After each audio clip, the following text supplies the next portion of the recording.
안녕하세요. 오늘은 정말 흥미로운 기업 얘기를 해볼까 하는데요. 바로 카메코입니다. AI 시대에 다시 돌아온 원자력, 그 르네상스의 중심을 지배하고 있는 회사죠. 자, 그럼 바로 핵심으로 들어가 볼까요? 요즘 AI 하는데 이 엄청난 AI 혁명을 계속 이어나가려면 전기가 필요하잖아요. 과연 그 전기는 충분할까요? 이게 지금 기술업계가 마주한 가장 중요하고도 근본적인 질문입니다. 이 그래프를 보시면 문제가 얼마나 심각한지 바로 감이 오실 거예요. 데이터 센터가 쓰는 전기가요, 불과 몇 년 뒤인 2030년이면 지금의 2배 이상으로 폭증한다는 겁니다. 이게 어느 정도냐면 웬만한 나라 하나가 쓰는 총 전력량보다도 많다는 뜻이에요. 기존 에너지원으로는 글쎄요, 이걸 감당할 수 있을까요? 자, 그래서 오늘 이야기는 이렇게 흘러갈 겁니다.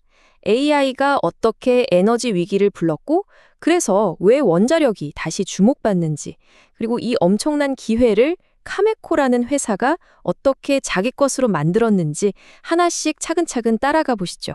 그럼 어떻게 해야 할까요? AI 혁신도 계속 해야 하고, 동시에 기후변화도 막아야 하고, 이 두 가지를 모두 만족시키는 해답으로 원자력이 다시 떠오르고 있습니다. 왜냐고요? 원자력은 날씨나 밤낮에 상관없이 1년 365일, 24시간 내내 꾸준하게 대규모 전기를 만들 수 있는 유일한 무탄소, 기저전력이기 때문이죠. 이게 그냥 하는 말이 아니에요. 전 세계 정부는 물론이고 저기 마이크로소프트, 구글 같은 빅테크 기업들이 왜 원자력에 돈을 쏟아붓고 있겠어요? 바로 이겁니다. 24시간 안정적으로 탄소 배출 없이 전기를 공급해야 하니까요. 다른 대안이 사실상 없는 거죠. 그리고 이건 그냥 몇몇 기업의 움직임이 아닙니다. 아예 전 세계적인 약속이 이뤄졌어요. 2050년까지 원자력 발전 용량을 지금의 3배로 늘리자. 이렇게 세계 정상들이 모여서 합의를 한 겁니다. 이건 뭐 앞으로 수십 년간 수요는 떼놓은 당상이란 얘기죠. 자, 이제 오늘의 주인공 얘기를 해봐야겠죠? 바로 카메코입니다. 이렇게 전 세계적인 흐름이 바뀌는 와중에 이 회사가 어떻게 그야말로 눈부시게 변신했는지 한번 들여다보겠습니다. 이 표 하나가 모든 걸 설명해 줍니다.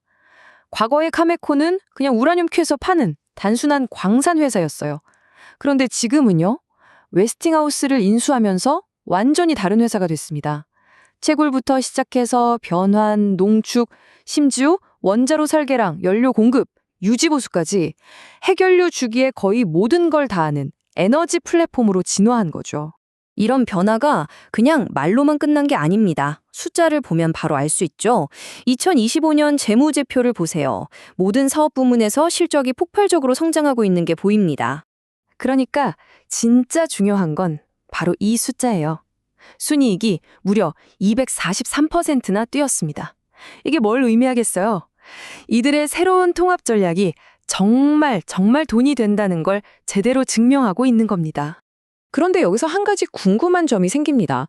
사실 카메코가 세계에서 우라늄을 제일 많이 캐는 회사는 아니거든요? 근데 왜 월스트리트는 이 회사를 이렇게 높게 평가하는 걸까요? 그 비밀은 최대 경쟁사와 비교해보면 바로 드러납니다. 바로 지정학적 프리미엄이라는 개념 때문입니다. 이게 뭐냐면 쉽게 말해서 어느 나라에 있느냐가 엄청난 가치를 갖는다는 뜻이에요.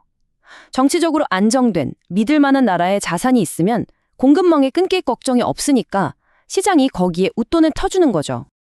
자, 이 표를 보시면 그림이 아주 명확해지죠. 생산량만 보면 카자흐스탄의 카자톤프롬이 더 많을 수 있어요. 그런데 결정적인 차이가 있습니다. 카메코의 광산과 시설은 어디에 있죠? 캐나다, 미국. 아주 안정적인 서방 동맹국입니다. 반면 카자톤프롬은 아시죠? 서방 고객들 입장에선 과연 누구를 더 믿고 장기 계약을 맺겠습니까? 이게 그냥 이왕이면 다홍치마 같은 선호의 문제가 아닙니다. 아예 법으로 쐐기를 박았어요. 미국이 러시아산 우라늄 수입 금지법을 통과시키면서 서방 전력 회사들은 이제 안전한 공급망을 무조건 확보해야만 하는 상황이 된 겁니다. 이건 뭐 카메코 같은 회사한테는 날개를 달아준 격이죠. 자, 그런데 이 이야기는 여기서 끝나지 않습니다.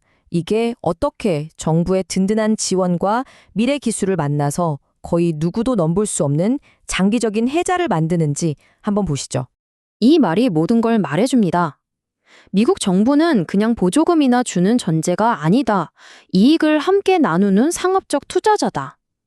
카메코가 웨스팅하우스 지분을 가지고 있잖아요. 그러니까 이 말은 곧 카메코에게도 해당되는 이야기입니다. 미국 정부가 그냥 밀어주는 게 아니라 아예 사업 파트너가 된 거죠. 그 파트너십의 규모가 상상을 추월합니다. 800억 달러. 우리 돈으로 100조 원이 넘습니다. 이 정도면 그냥 사업 하나 같이 하는 수준이 아니죠. 카메코의 원자료 기술을 미국의 국가 안보 그리고 에너지 인프라의 핵심 부품으로 삼겠다는 선언이나 다름없습니다. 그리고 더 먼 미래를 내다보면 더 대단합니다. 앞으로 나올 차세대 원자료, 소형 모듈 원자료, 즉 SMR이라고 들어보셨죠?